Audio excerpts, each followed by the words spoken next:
நீங்கள் பார்த்து கொண்டிருப்பது மதுரை முஜாஹித் மனம் கவரும் சொற்பொழிவு.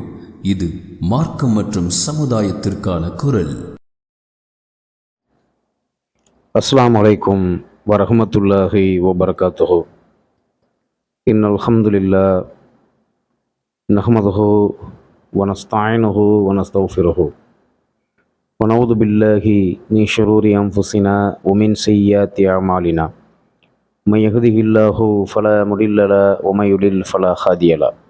வஅஷ்ஹது அன் லா இலாஹா இல்லல்லாஹு வஹ்தஹு லா ஷரீக லஹு வஅஷ்ஹது அன்ன முஹம்மதன் அப்துஹு வ ரசூலுஹு அம்மா பஅத். قال الله تعالى في القرآن العليم أعوذ بالله من الشيطان الرجيم بسم الله الرحمن الرحيم يا أيها الذين آمنوا اتقوا الله حق تقاته ولا تموتن إلا وأنتم مسلمون. يا أيها الناس اتقوا ربكم الذي خلقكم من نفس واحدة وخلق منها زوجها وبث منهما رجالا كثيرا ونساء واتقوا الله الذي تساءلون به والأرحام إن الله كان عليكم رقيبا. ويا أيها الذين آمنوا اتقوا الله وقولوا قولا سديدا يصلح لكم أعمالكم ويغفر لكم ذنوبكم ومن يطع الله ورسوله فقد فاز فوزا عظيما. அன்பார்ந்த சகோதர சகோதரிகளே, நாட்டின் 76வது சுதந்திர தினமான இன்று, அதாவது 76ஆம் ஆண்டு இந்திய சுதந்திர தினத்தை கொண்டாடி கொண்டிருக்கக்கூடிய நாட்டு மக்களாகிய நாம், இந்திய விடுதலை என்பது முஸ்லிம்களின் தியாகத்தால், முஸ்லிம்களின் கடுமையான போராட்டத்தால், தியாகத்தால் கிடைத்தது என்பதை நாம் யாருமே மறந்துவிட முடியாது. அன்பார்ந்த சகோதர சகோதரிகளே, நம் இந்திய தேசம் ஏறக்குறைய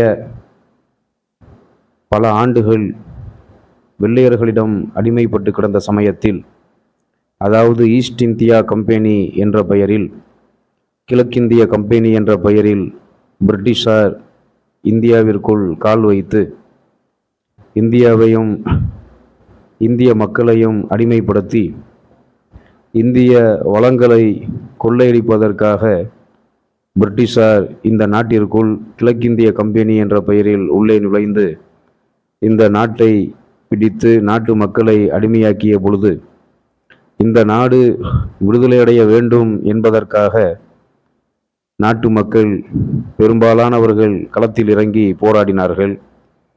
அதில் இந்திய தேச விடுதலை போராட்டத்தை 2 விதமாக நாம் பிரித்து பார்க்கிறோம்.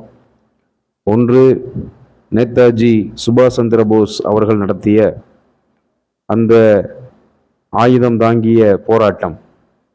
நேதாஜி சுபாஷ் சந்திர போஸ் அவர்கள் இந்தியன் நேஷனல் ஆர்மி என்ற இந்திய தேசிய இராணுவம் என்று சொல்லப்படுகிற, இந்தியன் நேஷனல் ஆர்மி என்று சொல்லப்படுகிற, INA என்று சொல்லப்படுகிற இந்திய தேசிய இராணுவத்தை ஆரம்பிப்பதற்காக நாட்டு மக்களிடத்தில் நிதியை திரட்டினார்கள்.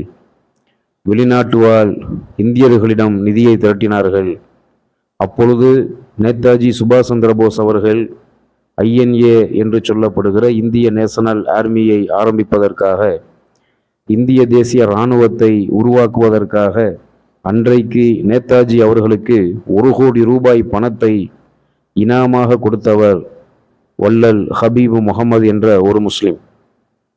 இப்படி பலருடைய தியாகத்தை நாம் சொல்லி கொண்டே போகலாம். நேதாஜி அவர்கள் நடத்திய ஆயுதம் தாங்கிய அந்த அதிரடியான போராட்டமாக இருந்தாலும் அதிலும் பெரும்பாலும் பங்கெடுத்தவர்கள் முஸ்லிம்கள். காந்தி அவர்கள் நடத்திய அகிம்சை வழி போராட்டமாக இருந்தாலும், அதாவது காந்தி அவர்கள் நடத்திய அகிம்சை வழி போராட்டத்திலும், நேதாஜி சுபாஷ் சந்திர போஸ் அவர்கள் நடத்திய அந்த ஆயுதம் தாங்கிய போராட்டத்திலும், 2 விதமான போராட்டங்களிலும் இஸ்லாமியர்கள் பெருமளவு பங்கெடுத்திருக்கிறார்கள். ஏறக்குறைய இந்திய திருநாட்டை 800 ஆண்டு காலம் ஆண்டவர்கள் முஸ்லிம்கள். அதற்கு பிறகு வெள்ளையர்கள் இந்த நாட்டை ஆக்கிரமித்த பொழுது வெள்ளையர்களை எதிர்த்து வீரத்தோடு களம் இறங்கி போராடியவர்கள் முஸ்லிம்கள். முஸ்லிம்களின் உயிர் தியாகத்தால், முஸ்லிம்களின் பொருளாதார தியாகத்தால், முஸ்லிம்கள் சிந்திய இரத்தத்தால் இந்த நாடு விடுதலை அடைந்தது என்பதை நாம் யாரும் மறுக்கவோ மறக்கவோ முடியாது. 1947 ஆண்டு ஆகஸ்ட் 15 இந்திய நாடு விடுதலை அடைந்தது. பல்வேறு கஷ்டங்களுக்கு மத்தியில், பல்வேறு சிரமங்களுக்கு மத்தியில் ஏகப்பட்ட இந்திய விடுதலை போராட்ட வீரர்களின் உயிர் தியாகத்தால், இந்திய விடுதலை போராட்ட வீரர்களின் உயிர் தியாகங்களில் பெரும்பாலும் முஸ்லிம்களினுடைய உயிர் தியாகம் அதிகம். இந்திய விடுதலை போராட்ட வீரர்களின் தியாகத்தால் நாடு விடுதலை அடைந்து 1947 ஆகஸ்ட் 15 இந்த நாடு விடுதலை அடைந்தது. அந்த நாளிலிருந்து பார்த்தால் ஏறக்குறைய 77 ஆண்டுகள் ஆகிவிட்டது. அதாவது 1947 இருந்து இந்த 2023 வரைக்கும் கணக்கிட்டு பார்த்தால் 77வது ஆண்டு சுதந்திர தினம் கொண்டாடப்படுகிறது. 1948 இருந்து இந்த 2023 வரைக்கும் பார்த்தால் 76வது சுதந்திர தினம். அப்போ 76ஆம் ஆண்டு 77ஆம் ஆண்டு கொண்டாடி கொண்டிருக்கக்கூடிய நாம் இந்திய விடுதலைக்காக வேண்டி முஸ்லிம்கள் செய்த தியாகத்தை நினைவு கூறுவதற்கு கடமைப்பட்டிருக்கிறோம். இன்றைக்கு நாட்டை ஆண்டு கொண்டிருக்கிற மத்தியிலும் சில மாநிலங்களிலும் ஆட்சி அதிகாரத்தில் இருக்கக்கூடிய பாசிச சங்பரிவார் பாஜக கும்பல்கள், RSS கும்பல்கள் இன்று மத்தியில் ஆட்சி அதிகாரத்தில் இருக்கக்கூடிய, சில மாநிலங்களில் ஆட்சியிலே இருக்கக்கூடிய பாசிச பாஜக, அதனுடைய தாய் கழகமான தாய் அமைப்பான RSS, இந்த கும்பல்கள் இந்திய விடுதலை போராட்டம் நடந்து கொண்டிருந்த சமயத்தில் வெள்ளையர்களுக்கு விசுவாசிகளாக, வெள்ளையர்களுக்கு அடிமை சேவகம் செய்தவர்கள் என்பதை நாம் யாரும் மறந்துவிடக்கூடாது. நாட்டு மக்கள் எல்லாம் வெள்ளையனே வெளியேறு என்ற கோஷத்தை எழுப்பி எங்கள் நாடு விடுதலையடைய வேண்டும் என்று போராடி கொண்டிருந்த சமயத்தில் அந்த வெள்ளையர்கள் இந்த நாட்டை விட்டு வெளியேறக்கூடாது, நாட்டு மக்கள் எல்லாம் வெள்ளையனே வெளியேறு என்று போராடி கொண்டிருந்த நேரத்தில், வெள்ளையனே நீ வெளியேற வேண்டாம், நீ எங்களோடு எங்களை ஆண்டு கொண்டிரு, உனக்கு நாங்கள் விசுவாசிகளாக இருப்போம் என்ற அடிப்படையில் அதை கொள்கையாக வைத்துக்கொண்டு வெள்ளையர்களுக்கு அடிமை சேவகம் புரிந்தவர்கள்தான் இந்த RSS கும்பல்கள் என்பதை நாம் யாரும் மறந்துவிடக்கூடாது. அன்பார்ந்த சகோதர சகோதரிகளே, முஸ்லிம்கள் தாய்நாட்டுக்காக செய்த தியாகத்தை சொல்வதாக இருந்தால் சொல்லிக்கொண்டே போகலாம். அப்படி நாள் முழுக்க, வாரம் முழுக்க, வருடம் முழுக்க பேசக்கூடிய செய்திகள் வரலாற்று நினைவுகளாக, வரலாற்று நிகழ்வு பதிவுகளாக இன்றும் பதிவு செய்யப்பட்டு பாதுகாக்கப்பட்டு வருகிறது இஸ்லாமியர்களுடைய தியாகம். இந்திய திருநாடு விடுதலை அடைவதற்காக இஸ்லாமியர்களினுடைய தியாகம் மகத்தானது, மிக மேலானது என்பதை நாம் அனைவருமே அறிந்து வைத்திருக்கிறோம். அதில் ஒவ்வொரு ஆண்டும், அதாவது ஆகஸ்ட் 15 வர நேரத்தில், அதாவது ஒவ்வொரு ஆகஸ்ட் 15 இந்திய சுதந்திர தினத்தை, இண்டிபெண்டன்ஸ் டே என்று சொல்லப்படுகிற இந்த இந்திய விடுதலை நாளை நாம் கொண்டாடி கொண்டிருக்கிறோமே, இதை கொண்டாடி கொண்டிருக்கக்கூடிய நாம ஒவ்வொரு ஆண்டும் ஆகஸ்ட் 15 நாம் கொடியேற்றி கொண்டாடி கொண்டிருக்கிறோம். அதே போன்று ஆகஸ்ட் 15 கொடியேற்றி இந்திய விடுதலை தினத்தை, இந்திய சுதந்திர தினத்தை கொண்டாடுவது போன்று ஒவ்வொரு ஆண்டும் ஜனவரி மாதம் 26 குடியரசு தினம் கொண்டாடுகிறோம். அப்போ குடியரசு தினம் கொண்டாடப்படுகிறது, சுதந்திர தினமும் கொண்டாடப்படுகிறது. குடியரசு தினத்தில் தேசிய கொடி ஏற்றப்படுகிறது, சுதந்திர தினத்திலும் தேசிய கொடி ஏற்றப்படுகிறது. தேசிய கொடிக்கு நாம் மரியாதை செலுத்துகிறோம், அந்த தேசிய கொடியை நாம் பெருமளவு மதிக்கிறோம். அந்த மூவர்ணத்தில் இருக்கக்கூடிய காவி, வெள்ளை, பச்சை என்ற 3 நிறத்தில் அமைந்திருக்கிற அந்த தேசிய கொடியை வடிவமைத்தது ஒரு முஸ்லிம். சுரையா தியாப்ஜி என்று சொல்லப்படுகிற ஒரு இஸ்லாமிய பெண் தான் அந்த தேசிய கொடியை வடிவமைத்தார். மகாராஷ்டிரா மாநிலத்தைச் சேர்ந்த, அன்றைய மராட்டிய மாநிலத்தைச் சேர்ந்த இந்திய விடுதலை போராட்ட வீரர்களில் ஒருவரான ஒரு முஸ்லிம், பத்ருதீன் தியாப்ஜி என்ற ஒரு முஸ்லிம். அந்த பத்ருதீன் தியாப்ஜி என்ற முஸ்லிமின் மனைவி அவர்கள்தான் இந்திய தேசிய கொடியை முதலில் வடிவமைத்தார். இந்திய தேசிய கொடியை வடிவமைத்து அதை காந்தி அவர்களிடத்தில் காண்பித்த பொழுது அதை காந்தி அவர்கள் ஒப்புக்கொண்டார். அப்போ ஒரு இந்திய தேசிய கொடியை வடிவமைத்ததே முஸ்லிம் தான் என்பதை நாட்டு மக்கள் அனைவரும் அறிந்திருக்கிறார்கள். வரலாறு நமக்கு ஒரு மிக பெரும் ஆதாரமாக இருக்கிறது. அதில் நாம் இந்திய விடுதலை போராட்டத்தை நினைவு கூறக்கூடிய வரலாற்று சின்னங்கள் இந்தியாவிலே சில இருக்கிறது. அதிலே ஒரு வரலாற்று சின்னம் இந்திய நாட்டின் தலைநகரான டெல்லியிலே அமைந்திருக்கக்கூடிய இந்தியா கேட் என்று சொல்லப்படுகிற கேட் ஆஃப் இந்தியா, அதாவது இந்தியா கேட் என்று சொல்லப்படுகிற அந்த இந்தியா கேட் நினைவு சின்னத்தில் நாட்டுக்காக வேண்டி உயிர் தியாகம் செய்த, நாட்டுக்காக வேண்டி உயிர் நீத்த, இந்திய விடுதலை போராட்டத்தில் பங்கெடுத்த இராணுவ வீரர்கள், அதாவது நாடு விடுதலை அடைந்த சமயத்தில், நாடு விடுதலை அடைந்த பிறகு பொறிக்கப்பட்ட அந்த நினைவு சின்னம், இந்தியா கேட்டில் இருக்கக்கூடிய அந்த இந்தியா கேட்டில் பொறிக்கப்பட்டிருக்கிற நினைவு சின்னத்தில் சில பெயர்கள் பதிவு செய்யப்பட்டு இருக்கிறது.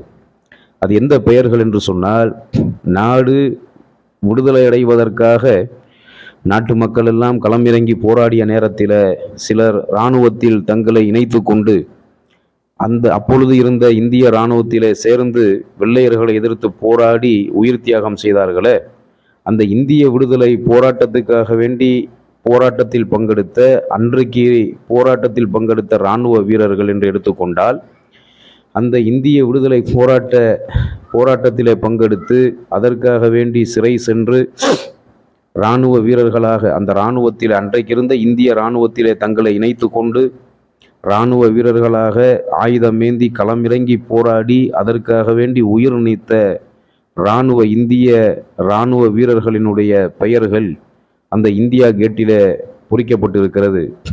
மொத்தம் எத்தனை பெயர்கள் என்று பார்த்தால் 95,300 வீரர்கள், இராணுவ வீரர்களினுடைய பெயர் இந்தியா கேட்டிலே பொறிக்கப்பட்டு இருக்கிறது. அந்த 95,300 இராணுவ வீரர்களில் முஸ்லிம்களுடைய பெயர் மாத்திரம் எடுத்துக்கொண்டால் 61,945 பேர்.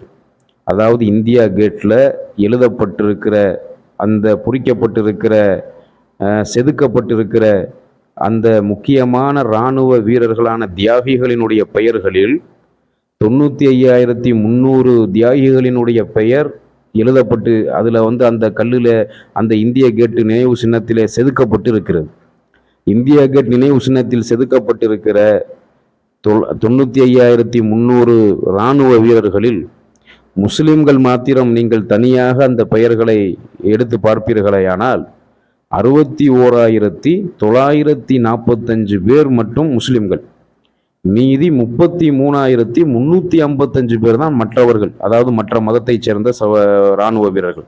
அப்போ 95,300 இராணுவ வீரர்களின் பெயர் பதிவு செய்யப்பட்ட, செதுக்கப்பட்ட அந்த நினைவு சின்னத்தில் 61,945 பெயர்கள் மட்டும் முஸ்லிம்களுடைய பெயர்களாக குறிப்பிடப்பட்டு செதுக்கப்பட்டிருக்குதுன்னு சொன்னால், மீதி வெறும் 33,355 பேர் தான் மற்றவர்கள் என்று சொல்லப்பட்டிருக்கிறது, செதுக்கப்பட்டிருக்கிறது என்று சொன்னால், இது எப்பேற்பட்ட ஒரு மிக பெரும் ஆதாரம் என்பதை நாம் புரிந்து கொள்ள வேண்டும். இன்றைக்கும் முஸ்லிம்களை எடுத்துக்கொண்டால் இந்தியாவில் 135 கோடி மக்கள் வாழ்ந்து கொண்டிருக்கிறார்கள். அதில் முஸ்லிம்கள் என்று பிரித்து பார்த்தால் 30 கோடி தான் முஸ்லிம்கள் இருப்பார்கள். 135 கோடி மக்கள் வாழக்கூடிய இந்திய நாட்டில் முஸ்லிம்களை எடுத்துக்கொண்டால் 30 கோடி பேர் தான் முஸ்லிம்கள் வாழ்ந்து கொண்டு இருப்பார்கள். அப்போ இன்னைக்கு 135 கோடி பேர் வாழக்கூடிய இந்த காலகட்டத்தில், இந்த நேரத்திலேயே 30 கோடி என்று சொன்னால், அன்னைக்கு நாடு விடுதலை அடைவதற்காக வேண்டி போராட்டம் நடந்து கொண்டிருந்த அந்த நேரத்தில் முஸ்லிம்கள் குறைவாகத்தான் இருப்பார்கள். அப்போ 130 கோடி மக்கள் வாழ்கிற நாட்டில் 30 கோடி பேர் தான் முஸ்லிம்கள் இன்னைக்கு. அப்போ அன்னைக்கு மிகவும் கம்மியாகத்தான் இருந்திருப்பார்கள். அப்போ சதவீதத்தின் அடிப்படையில் பார்த்தா முஸ்லிம்களுடைய எண்ணிக்கை குறைவு. ஆனால் இந்திய விடுதலைக்காக வேண்டி போராடிய முஸ்லிம்களினுடைய எண்ணிக்கை எடுத்து பார்த்தால் சதவீதத்தில் அதிகம். அப்போ தன் சதவீதத்தை விடவும் தன்னுடைய தாய் நாட்டுக்காக வேண்டி தியாகம் செய்தவர்கள் முஸ்லிம்கள். முஸ்லிம்களினுடைய தியாகத்தில்தான் இந்தியா விடுதலை அடைந்தது என்பதற்கு பல நிகழ்வுகள், பல சம்பவங்கள், பல வரலாற்று குறிப்புகள் ஆதாரமாக இருக்கிறது. அதில் மிக முக்கியமாக இந்தியா கேட்டுடைய நினைவு சின்னத்திலே பொறிக்கப்பட்ட 95,300 இராணுவ வீரர்கள், நாட்டுக்காக உயிர் நீத்த 95,300 இராணுவ வீரர்களில் 61,945 பேர் முஸ்லிம்கள் என்ற அந்த ஒரு உண்மை இன்றைக்கும் நமக்கு ஆதாரமாக இருக்கிறது. 76வது 77வது இந்திய சுதந்திர தினத்தை இந்திய சுதந்திர தினத்தை கொண்டாடி கொண்டிருக்கக்கூடிய நாம இதை பிறருக்கு எடுத்துரைப்பதற்கும், தாய் நாட்டை முஸ்லிம்கள் எந்த அளவுக்கு நேசித்தார்கள் என்பதற்கும், முஸ்லிம்கள்கிட்ட இருக்கக்கூடிய தேசப்பற்று வேறு யாருக்கும் இல்லை என்பதைத்தான் இந்த முஸ்லிம்களான நம்ம முன்னோர்கள் செய்த தியாகங்கள் நமக்கு நினைவூட்டுகிறது. அந்த தியாகிகளை நினைவு கூறுவதற்கும், அந்த தியாகிகள் தாய் நாட்டுக்காக செய்த தியாகத்தை பிறருக்கு எடுத்துரைப்பதற்கும் எல்லாம் வல்ல அல்லாஹ் தாய் நாட்டை நேசித்த நம்முடைய முன்னோர்கள் எப்படி இந்த தேசத்தை நேசித்தார்களோ, நம்முடைய முன்னோர்கள் தன்னுடைய தாய் தேசத்தை, தாய் நாட்டை எப்படி நேசித்தார்களோ அதுபோன்று நாமும் நேசிக்க வேண்டும். நாம் தேசப்பற்று மிக்க முஸ்லிம்களாக இந்த நாட்டிலே வாழ்ந்து கொண்டிருக்கிறோம். எப்படி வெள்ளையர்களிடத்திலிருந்து நம் முன்னோர்கள் இந்த தேசத்தை மீட்டெடுத்தார்களோ அதே போன்று இன்றைக்கு பாசிச சங்பரிவார் பயங்கரவாதத்தில் வீழ்த்தப்பட்டிருக்கிற பாசிசத்தின் பிடியில் இருக்கக்கூடிய இந்த தேசத்தை நாம் மீட்டெடுக்க வேண்டும். அப்படி மீட்டெடுக்கக்கூடிய மக்களாக நம் எல்லோருக்கும் அல்லாஹ் அருள் புரிய வேண்டும் என்று பிரார்த்தித்தவனாக என்னுடைய இந்த உரையை முடித்துக் கொள்கிறேன். வாஹிரு தாவானா அனில் ஹம்துலில்லாஹி ரப்பில் ஆலமீன். அஸ்ஸலாமு அலைக்கும் வரஹ்மத்துல்லாஹி வபரகாத்துஹு.